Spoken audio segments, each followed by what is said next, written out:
Well, we have the face of Doctor Strange, Bendict Cumberbatch. Hello. How are you? Good. You know, you have talked about... We can't even... Benedict. Good. I don't think I'm going to be heard about this.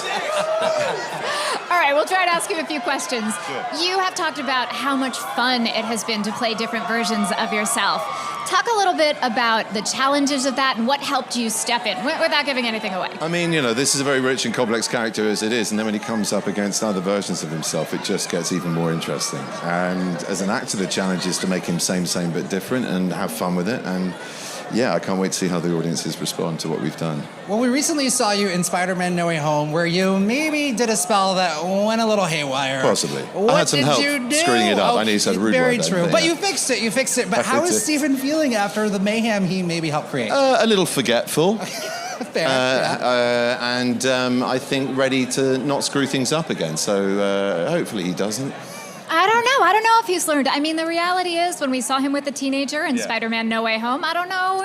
So talk about his... He's not an ideal parent, that's for sure. He's definitely on a steep learning curve when it comes to babysitting. So, hey, look, I think Peter was a foot soldier that he knew and trusted and wanted to help, and everything that he failed to do exactly or according to any kind of code is very much in him, but also his love of the guy that he grew very fond of and cared for. So I think it's a human failing, if it is a failing. So, yeah, we'll have to see where it goes with America in this one. Well, let's talk about that dynamic. So again, being paired up with another teenager. So what's this dynamic that you and Xochitl Gomez created between your two characters? I think it's interesting because despite her youth, she, you know, the pupil-teacher dynamic flips around a lot in this film.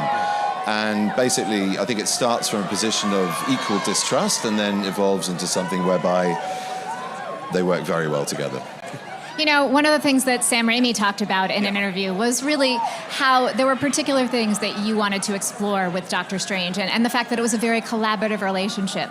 Are there things, directions that you were curious to take him in that you can share?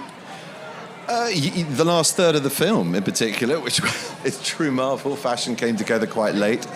You know, I feel like I'm a guardian of this character, so the integrity sort of rests with me. So I fought for a lot of the stuff you'll see in the picture, and some that you won't.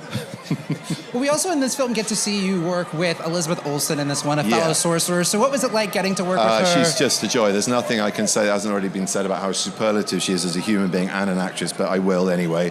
She's mesmerizing to watch. She's so consummate. You just kind of fall under her spell, pun intended. And she's just a delight. She's the first not to take it or herself at all seriously and have fun. So that's a really great combination.